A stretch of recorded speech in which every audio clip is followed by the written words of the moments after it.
Without further ado, I'm going to kick off and start with our introductions. So, it's my honor to introduce James Bagshawe, who has spent over 2 decades in Islamic finance himself, starting out at Arab Bank and going on to co-found Gatehouse Bank, one of the largest retail Islamic banks here in the UK, before going on to form Cobalt Underwriting, a large commercial Islamic insurance institution. For those of you who don't know me, I'm Arif Siddiqui. I'll be moderating this and performing essentially the Q&A of the section. I'm the founder and CEO of Kestrl, which is essentially trying to make a digital Islamic banking play within this space. And we can talk about a little bit about that at the end. But yeah, with all of that aside, welcome, James. Thank you very much for joining us. Thank you very much. Okay. Thank you. Salam alaikum, everyone. Walaikum assalam. So to kick off, with just a brief mention of what is Islamic finance, and I thought I'd just skim through very briefly what it involves. So there's no interest or riba. There's avoiding haram products, sharing of risk, that means sharing of profits and losses, treating customers fairly, putting the interests of customers first, and transparency. So my personal view, very good principles.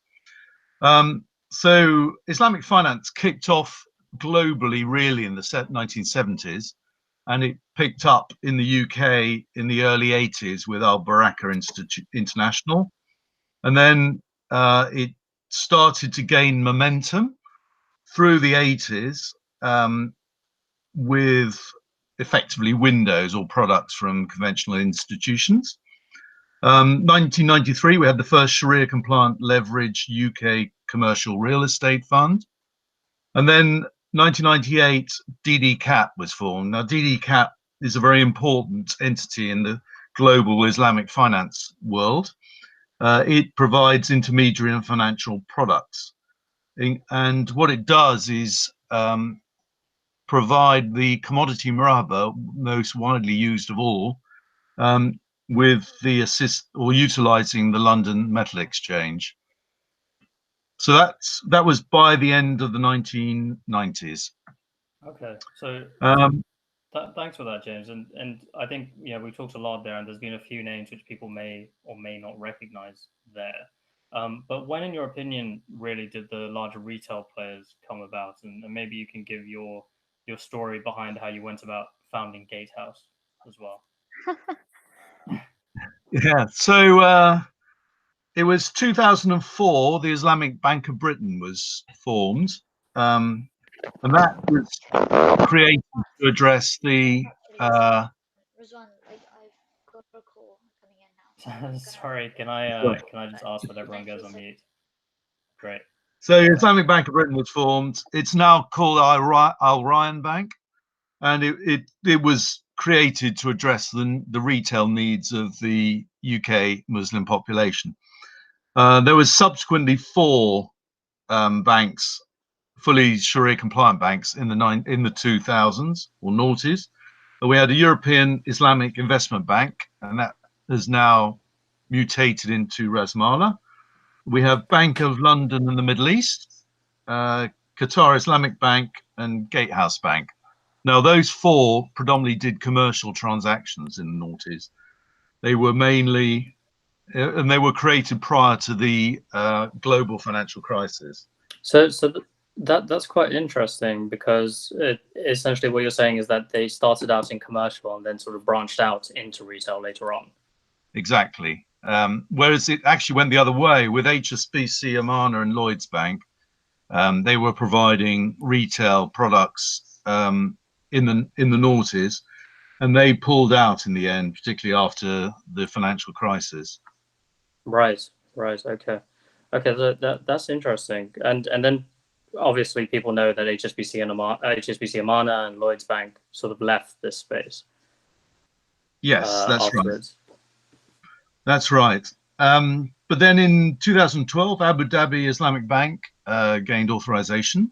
So we effectively had in the teens, the 20 teens, people building on the foundations that have been set in the previous decades. I'll pitch in insurance, which is the Cinderella bit of financial services. Cobalt Underwriting was formed to offer Sharia compliant commercial insurance. Then 2013 was a very big year.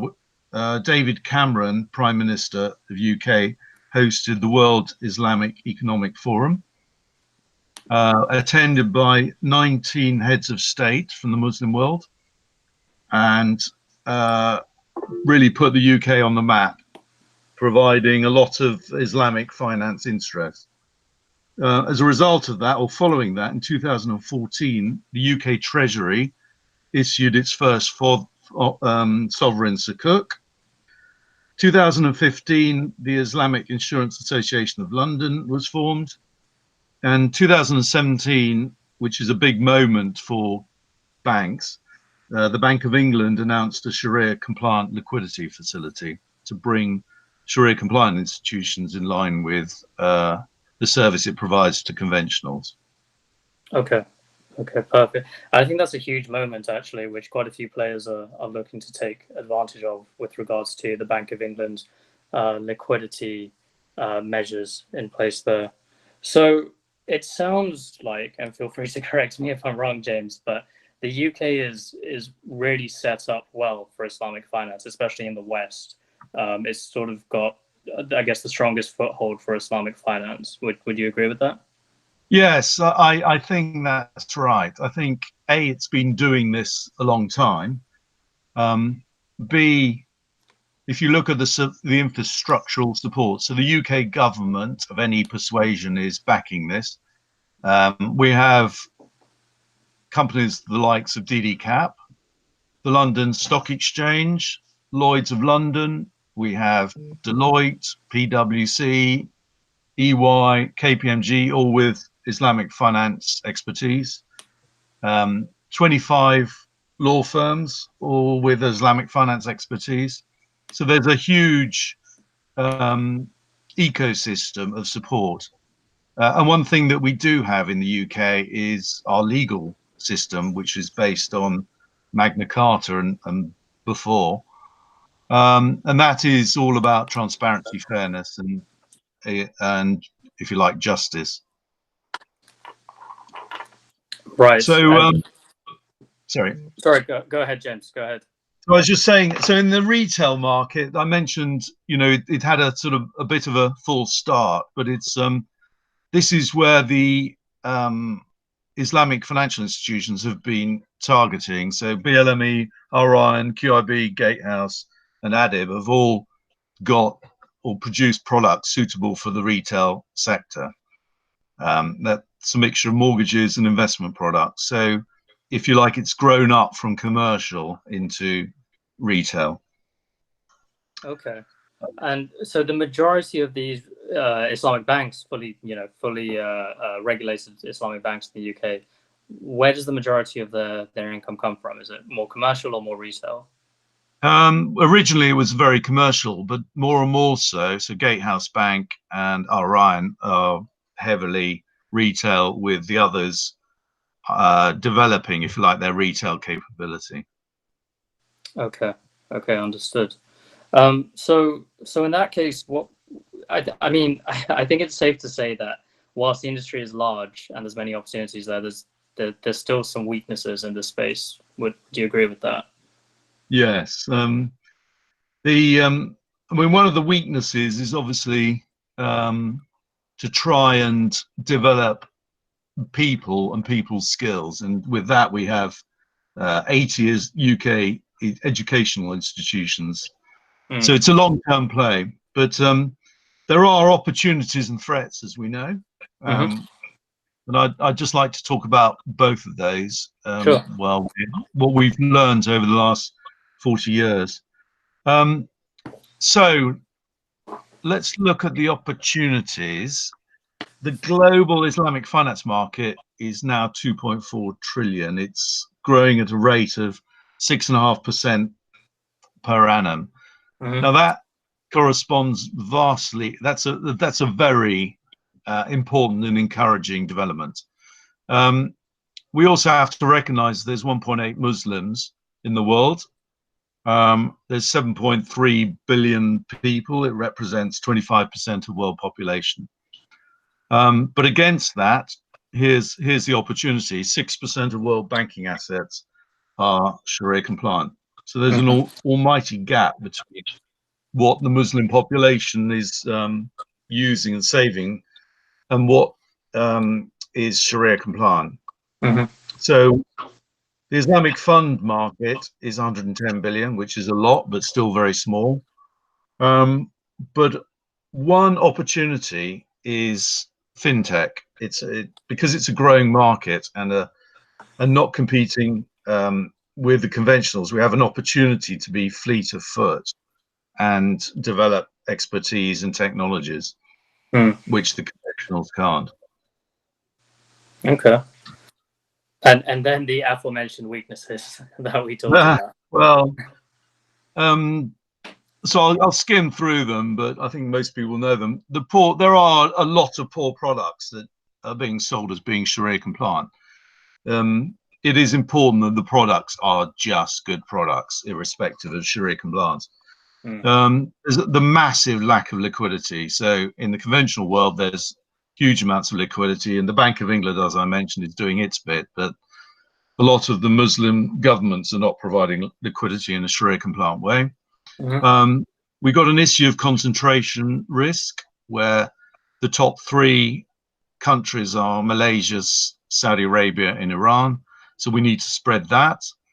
We're not seeing a huge amount of conventional demand for Sharia compliant products.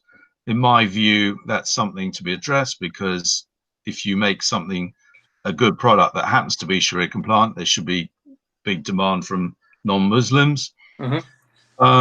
There's a history of reputational damage in the Islamic finance world.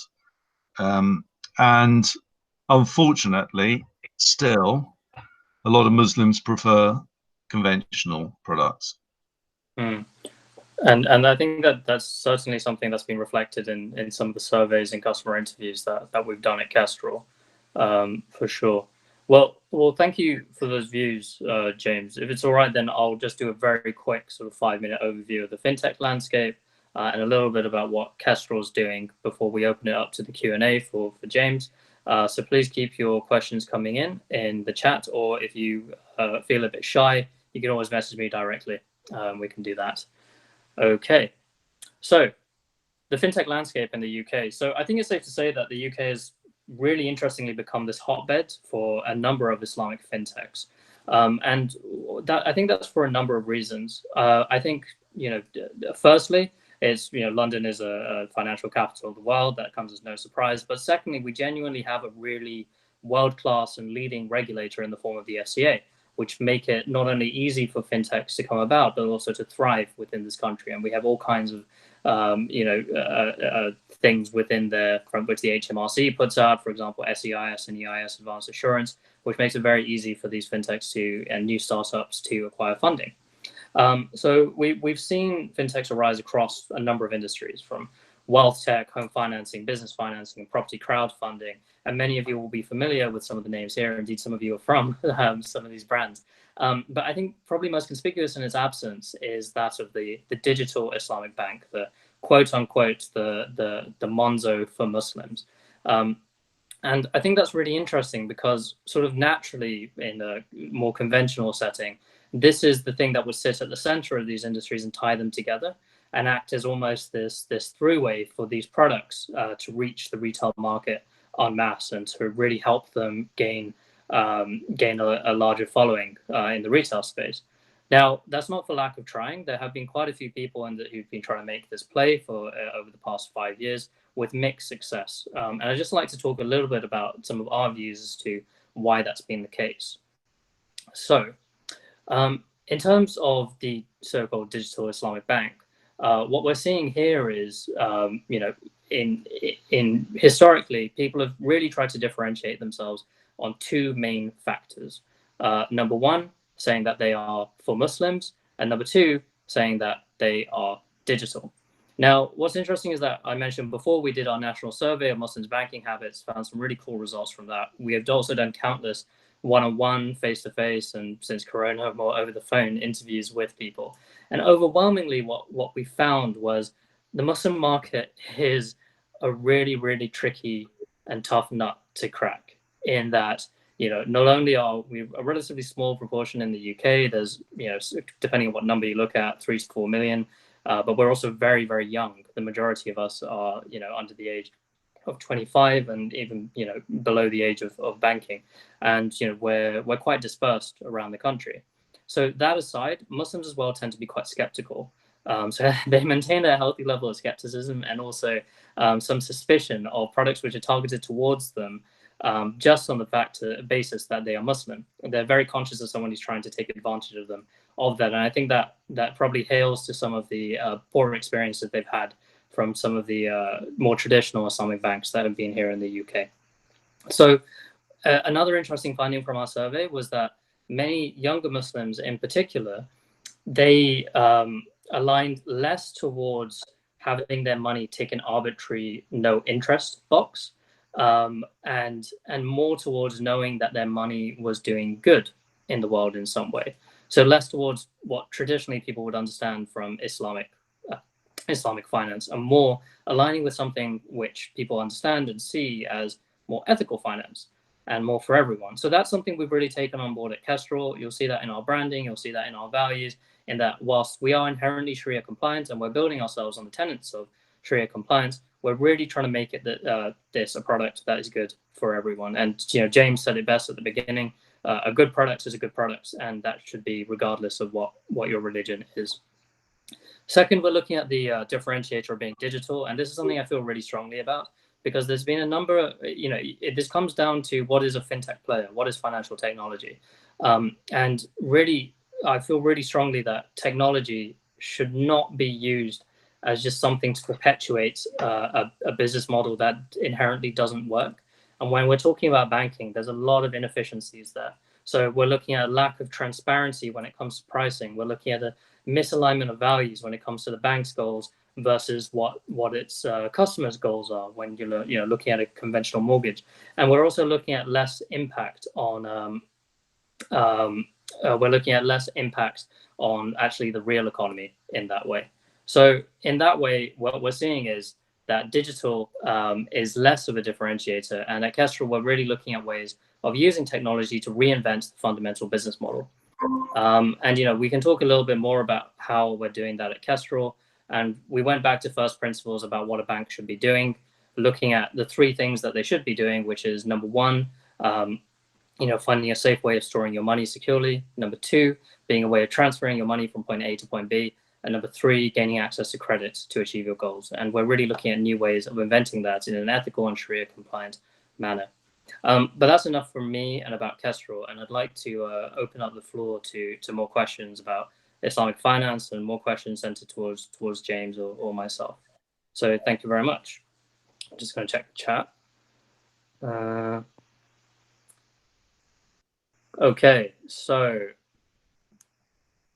Okay, so first question for James. Now that we've had a chance to reset the button, as it were, how can Islamic banks change the notion that they are just repackaged as conventional banks? Well, their standards they have to adhere to are not only the regulatory standards of the UK, but they also have to adhere to the standards set out by IOFI, IFSB, and the Fiqh Academy. So it's if you like, the journey is towards, as Arib said, the ethical way of doing things. And I still go back. There is no need to produce bad product. It is all about producing product that customers want in a way they want it. So I think the trick is to listen to your customers.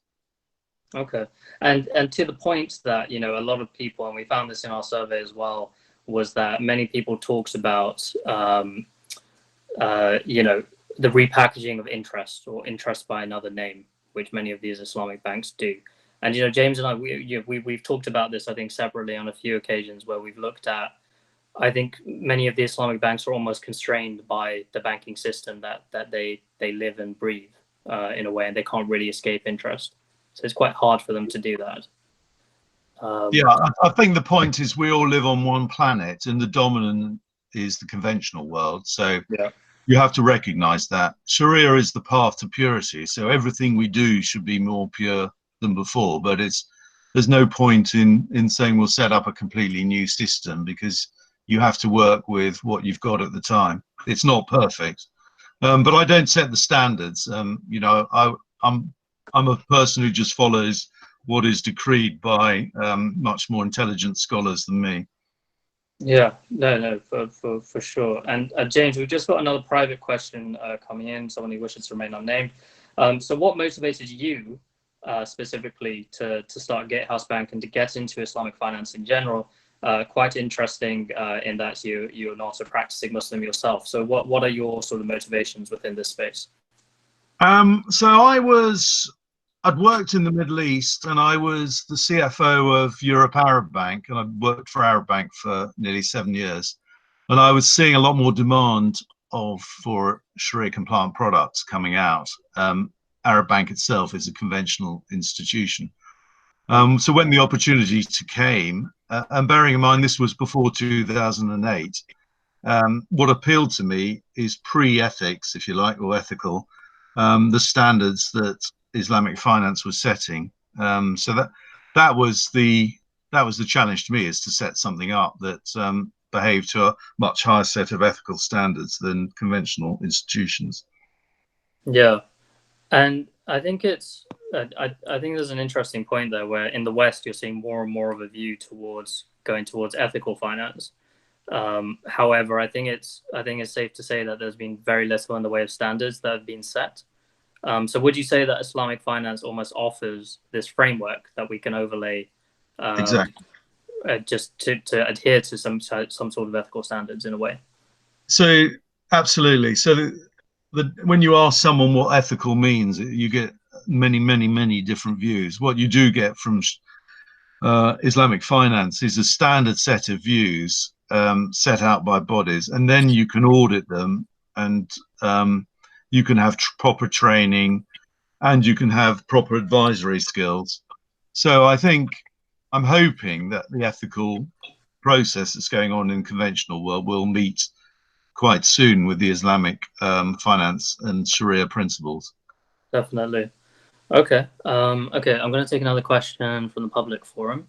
So thank you for the presentation. Do you think that Islamic finance is appealing to the Muslim youth? If not, how can we make it more appealing? So I can take that one, James. Yeah. Yeah. So again, I talked to this a little bit, but what we found overwhelmingly is that the Muslim youth are not that taken in by Islamic finance. There's some bad blood that I think has been formed by some of the older Islamic finance institutions with poor customer experience and higher rates, and some of the people actually in the comments talking about that a lot. So I think we need to find a new way of reaching out to them, and it needs to be more than just under the digital banner. And I think the way to do that is ethical. People seem to align more to knowing that their money is doing good in the world, as opposed to just taking an arbitrary no interest banner. There are reasons and divine reasons as to why we shouldn't be adhering to interest, but it seems there's almost a cognitive dissonance amongst younger Muslims, not really understanding as to why that is the case. And I think it's an educational point. So yeah, I think ethical is the way forward, and there's also an educational piece about getting people to understand why an interest-based system is so detrimental to society as a whole. Okay. So another question, would Kestrel provide property finance as well? If yes, what and how? So I'm not going to make this entirely about Kestrel, but yes, we are developing a home purchasing product, inshallah, that we hope to be put out by the end of next year, inshallah. I won't reveal too much about it because I think it's a webinar in its own right. But essentially what it is, it's helping people to get onto the property ladder in some way, and it's a product that will be appealing to Muslims and non-Muslims alike, for sure. Okay, thank you. I'm going to take another question from Ibrahim at Islamic Finance Gurus. Assalamu alaikum, Ibrahim.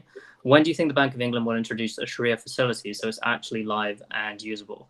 What are the implications for the sector, and how will incumbents respond? Okay, so there's a lot to unpack there. Well, I don't work for the Bank of England. I do know the intention's all there, but I guess it has been somewhat delayed by COVID-19 at the moment. No, I think the government, the Treasury, the Bank of England, the regulators all want this active. It's important to attract Islamic financial institutions to London. This is one of the reasons. It's a first, and I think it makes life a lot easier for Islamic finance institutions to operate in the UK. When it happens, can't tell you. I think when COVID-19 is slightly out of the way, it will be fairly high up everyone's list to get this sorted. But I think there's definitely been steps in the right direction. For example, the liquidity facility at the Bank of England, which is something that we intend on making full use of, and which is massively useful in storing deposits in an interest-free way. So would you agree that the intention is there? And yeah, the intention's there. They understand that in order to comply with international banking regulations, it put a lot of pressure on Islamic financial institutions. I mentioned liquidity. There are very few liquid Sharia compliant products, so you've got to let the conventional institutions stand in and help. Yeah. And in terms of the final part of that question, how will the incumbents respond? Obviously, we saw the likes of HSBC Amana and Lloyds within this space in the 90s and noughties before they left the space after the financial crisis, and for a number of other reasons, including the money laundering events that happened in the US. But do you see with the Bank of England making these facilities easier, would you say conventional banks may be making a play for this space? I think every now and then we do hear of a rumor that Lloyds is looking at making another crack at it or something like that. We've alluded to this. To my mind, the more people that do this, the better, because it just gives everyone, there's so much scope for growth. We shouldn't be fighting off crumbs. It's the old adage, you shouldn't be looking at the crumbs, you should be looking at the main feast on the table. And I've said, and I will repeat, our products should be open to all. They shouldn't just be confined to Muslims.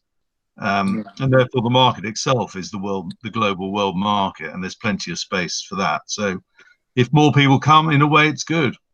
No, absolutely.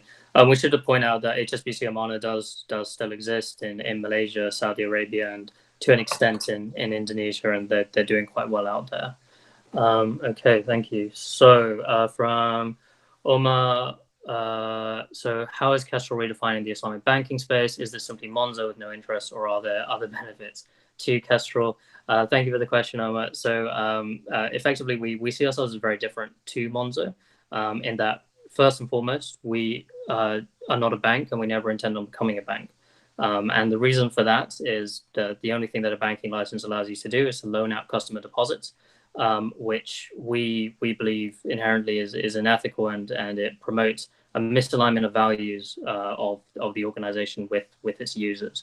So it's never our intention to touch customers' deposits, and for that reason, we never intend on becoming a full bank, unlike Monzo.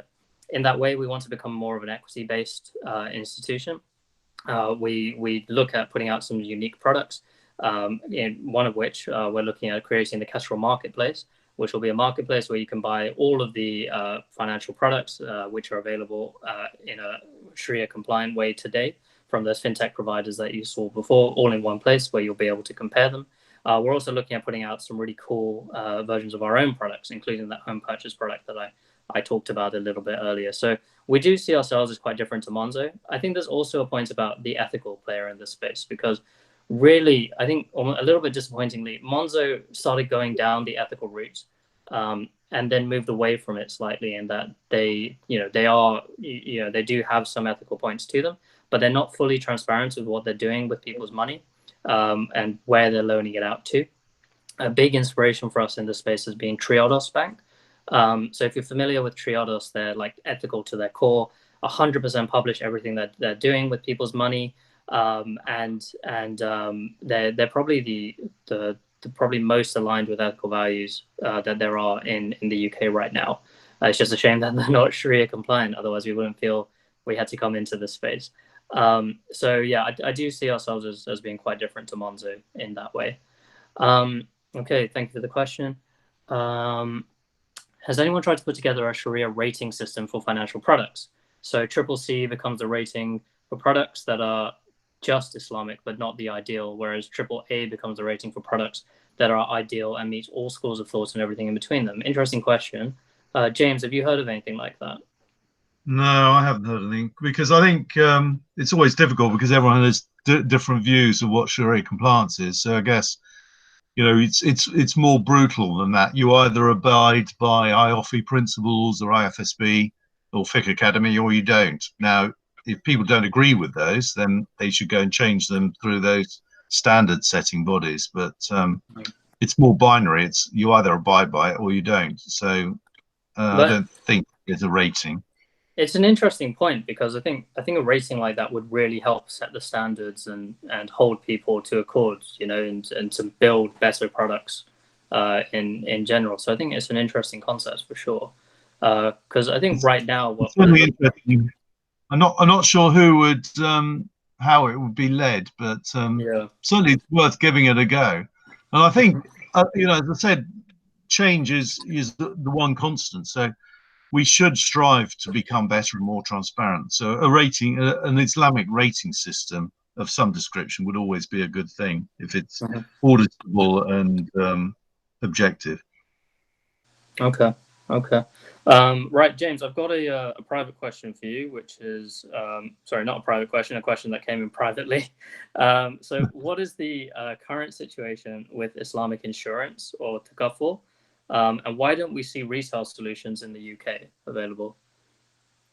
Right, on insurance, so there was an attempt to provide Sharia compliant retail, or what's called personal lines insurance. That's motor vehicles and houses, but it failed for the simple reason it was vastly more expensive than the conventional. The commercial side, the larger risks that are coming out of the Muslim world come mainly to London, and it's there in London that we have Cobalt underwriting taking a small percentage of risks that come through that ask for Sharia compliant capacity. Takaful, for those of you who don't know, is the more mutualized approach. So it's like a company owned by its policyholders. But unfortunately, in the world we all live in, governments around the world require an insurance company to hold capital, and that capital has to be owned by shareholders. So a regulator will not allow a mutual just to arrive and set up shop. It has to have some form of capital. So very difficult to create. And that's the reason why retail hasn't really taken off in an insurance point of view. Having said that, Lloyd's of London has been around for over 300 years, and its principles are incredibly Sharia compliant.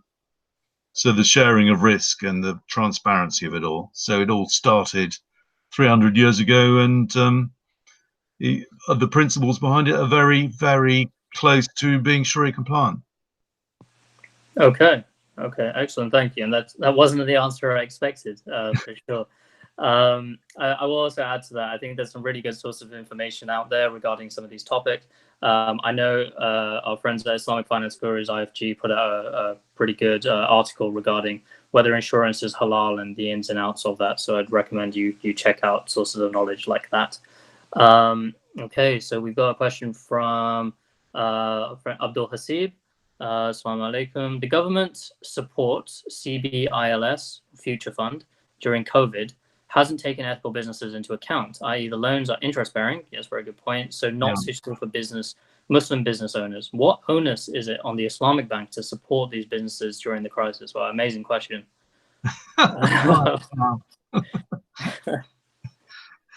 Do you want to take this? Well, I mean, no matter what the Islamic banks feel, they operate on a level playing field with all other bank and financial institutions in the UK. They have to abide by Basel II. They have to abide by liquidity standards and ratios. So I'm not running any of those banks, but they're obliged under law and regulation, and that's global regulation, by the way, to act in a certain way. How they act individually, I don't know, but I would hope in an ethical and transparent way. Okay. Very diplomatic answer. Right, we got a question from another friend of ours, Sheikh Abdul Azim. Assalamu alaikum. We went over some of the challenges of bringing a Sharia compliant product to the market. How has Gatehouse Bank / Cobalt Underwriting navigated these? And how can Kestrel learn from this? I.e., what works, what didn't work, and what should Kestrel do differently? Mm-hmm. So what works? So Gatehouse has employed a number of people who've got experience in Islamic finance, and they talked to their clients and found out what they wanted. So Gatehouse Bank mutated its product base basically from a debt capital market to a property fund to retail. So it does change. In terms of Cobalt underwriting, there was a lot of discussion with scholars all around the world as to how best to provide Sharia compliant capacity. And I'm pleased to say, in my opinion, the Sharia compliant product is a better product than the conventional, simply because you get full transparency. And when we talk about risk sharing in insurance, it means the underwriting profit, some of it goes back to the policyholder. So it incentivizes people to obviously write risks in a profitable way, but also the policyholder gains. Whereas in today's insurance world, conventionally, if you don't claim, you get nothing from the insurance company. So I think it's a good thing to align the policyholders' risks and the insurance company's risks. So in reality, it's all about the alignment of values between the two parties, the fairer risk-reward sharing. Finding out what your clients want and like is an important first step. Yeah, understood. Okay, thank you very much for that question, Sheikh. So, got a question from Sana Rashid. James mentioned fintech is an opportunity in the Islamic finance space because of the lack of competition from the conventional space. Can he please expand on this and perhaps provide some examples? Well, I think I talked about it, and you followed it up, Arib. We talked about Monza, and yes, there are a number of conventional initiatives going on, but what we're talking about is they're not really addressing the ethical issues. And the opportunity for the Islamic finance space regarding fintech is that we start from a much, if you like, a clean sheet, whilst using the principles of Sharia as the basis for the ethical approach. Well, I think it's a massive opportunity, to try and the conventional world is having a real problem at defining what ethical means. Is an oil company ethical or not? And yet we need plastic for PPE. So what is all this? It's getting itself into a bit of a mess. So that's why I'm saying that Islamic finance has a major opportunity to lead on the ethical side. Yeah, and I think that talks to, there's a question directly below that as to how do we define ethical investment? This may be subjective and could be more so between Muslims and non-Muslims. James, I'll let you answer that, but my initial thoughts are ethical in its own is absolutely subjective. However, when it comes to putting the Islamic finance or Sharia compliant lens on top of it, it's anything but that. James, I don't know if you'd agree with that. Yeah, I mean, so regarding ethical, there's various attempts now being made, but they're quite embryonic. You've got the UN issuing its views on ethical or ESG. There's in the UK, so there's two aspects to ethical. One is what products do companies produce for the clients? Are they ethical? And the other is the company run in an ethical way? So in conventional world, in the UK, there's a thing called the Good Business Charter. You can Google that, and that will tell you how the company should be run in an ethical way. In terms of products, the UN and various bodies are trying to get around what that actually means. So what people are having to do is define what they believe to be ethical, and then say to the customer, well, it's up to you if you disagree or agree. But you don't have those issues in Islamic finance. Okay. I hope that answered your question. Right, we've got another interesting question, which is from Hussein Mahmood. What impact will Basel IV have on UK-based Islamic financial institutions? Some pretty heavy reg stuff. Well, all I would say is exactly the same as the conventional institutions. If there are any issues that come out on implementation, the UK government, UK Treasury, and the Bank of England and the regulators have all prepared to work with the industry in order to ensure a level playing field. Okay, sorry everyone, just please bear with me as I just switch between my phone and my laptop. Somehow someone unhelpfully muted me on the computer. Okay.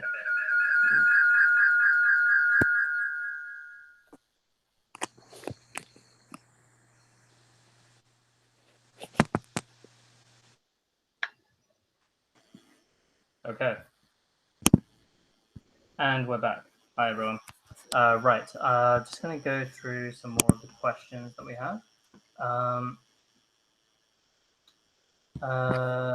Okay. What do we have next? Let's see. There's a healthy discussion going on in the group about future fund. Okay. Question from our friends at Pi People. Assalamu alaikum. We saw the launch of the first sustainable Sadaqah Waqf fund launched recently. When will banks start supporting charities in a sustainable way, especially during this crisis? Very interesting question. That's a very interesting question. I think personally there's going to be a very big change in our lives and the way business is approached, with ethical behavior and transparency rising to the top. I just don't think past practices will be tolerated anymore. So to answer your question, I can't give you a timeline or anything, but we would hope with transparency and putting the interests of the customer first, then those sorts of issues will be addressed, sooner rather than later. But I guess at the moment with COVID-19 globally, it's all a question of survival. Yeah, I will say there's some very interesting things happening in the work space. Had some very interesting conversations with a few people working on that project this morning. So yeah, definitely one to watch. Okay, right. I'm sure I missed out some questions earlier on, so I'm just going to scroll up. Okay, why are Islamic finance products linked to LIBOR and the bank rate? Why can't a new sterling Islamic investment rate be deployed to become the Islamic reference rate? Shall I say this one? So I think there are a number of initiatives going on in order to create an Islamic benchmark, if you like. But you had to start somewhere with the global benchmark. So I hope those initiatives continue, because I agree, Islamic finance needs its own. But where there's a vacuum, it needs filling, and basically the conventional world required that to be filled, and the regulators require it as well. So Islamic finance had to start somewhere. It wasn't perfect, but it was better than nothing, and had to be done out of necessity and regulation. But I'm hopeful one day in the future there will be an Islamic benchmark. Do you think that's something that could change relatively soon? Oh, that's good. I sort of with everything that's going on at the moment, it's difficult to give any timelines on anything. But I would hope, sooner rather than later. Okay. Thank you. I'm just going to go through and see if there are any others we missed. There has been a lack of financial products from masjids, so that's mosques, Islamic charities, educational institutes, Islamic organizations in general. Why is this? And should Islamic organizations not be targeted for deposits to bring liquidity into the Islamic finance system? Okay, so there's a lot there. So there's a lack of financial products for mosques. Okay, that's an interesting one, and I can perhaps, James, if you let me just talk a little bit to that, because some of our findings on that, it's an interesting one, and it's also quite a little bit controversial. And you might have seen some news recently where HSBC was found to be accused in some way of being putting off some Muslim customers by not allowing them to open accounts, especially mosques. And because there was a huge money laundering scandal there, not scandal there, but risk. And it's an interesting one because, originally all of these mosques historically banked with HSBC Amana, and they usually still have HSBC accounts after HSBC Amana closed down in the UK. But obviously, a mosque is quite a hard thing to regulate because most of their money comes in cash through donations, and it's quite hard to track where, if not impossible to track where that money comes from. So it's a very risky sort of thing for a bank to undertake. So I kind of see where HSBC are coming from in that way. So I think it comes down to compliance and regulation and what compliance measures you have in place. Very hard to do that with cash, but it's easier to do that with other things. Another point to note as well, interestingly, when I was talking to an eKYC provider the other day, and they said, unfortunately, some of the postcodes where Muslims reside are actually the highest risk for fraud in this space. So specifically, they said Ilford is something which is high risk when people are opening up a bank from that area because of the number of instances of fraud there. So I think there's something which conventional banks, having been burned before, are quite careful when engaging with the Muslim community. And I think it's definitely something that the Islamic financial institutions should and can look to tackle, especially the fintechs. It's just all about compliance and governance and keeping that in mind. So that's my 2 cents. I don't know if you want to add to that, James. No, I agree. But I don't think it's so unique to the Islamic world. I think the church, the Catholic Church, has had the same issues with the global regulators on money laundering and stuff for the same reasons. Okay, for sure. Okay, thanks a lot. I think we're running a little bit dry on questions. If I've missed anyone, apologies, please shout now. Or if you'd like, okay, we've got one. From Hanan Malin, hi, what's your opinion on the negative connotation associated with Islamic finance as a whole, especially amongst non-Muslims? That's an interesting one. James, do you want to tackle that as an outsider, so to speak? Yeah, I mean, well, yes, difficult. When you explain it to most people, it's normally out of ignorance, and we come back to education. So when you explain this to people who have no idea what Islamic finance means, then you see this light going on and saying, oh, it's a good thing, and it goes back to the principles that were around 1400 years ago. And they're also the same principles upon which the UK economy was based, from trusts, Magna Carta, etc. So it's not an alien concept to us. And I think the more education, the better. It's unfortunately, Islamic finance has been used wrongly in certain aspects and has given itself a bad name. But I'm a great believer, and I keep on saying the next step for it should be the lead in ethical and ESG finance. Okay, absolutely. I definitely echo those sentiments. Yeah, I think it's something that unfortunately we've had to live with, but I think it's definitely alleviating and coming down. I think post certain events, certain really unfortunate events, terrorist attacks, it was really bad, and having the Muslim name associated with you was really detrimental in some ways from a marketing perspective. For example, we saw Al Rayyan used to be called Islamic Bank of Britain, and they renamed themselves in, was it 2008, James? I think around that time they chose to rebrand, which is unfortunate. And I think there's something to be said for we should be proud of who we are and reclaiming our name and what we feel strongly about. But I do think that times are changing, alhamdulillah, and things are coming a long way, and people seem to be, in the market anyway, more up to date and less ignorant when it comes to what Islamic finance is, especially now that we've seen the rise in popularity of things like ethical finance. People almost have a point which they can compare it to, a point of comparison that definitely helps with explaining it to a normal conventional person. So I think that's helped us a lot in this space. Okay, we've got a question from Hutton. What's your view on the UK government offering a retail sukuk to the public? That's an interesting one.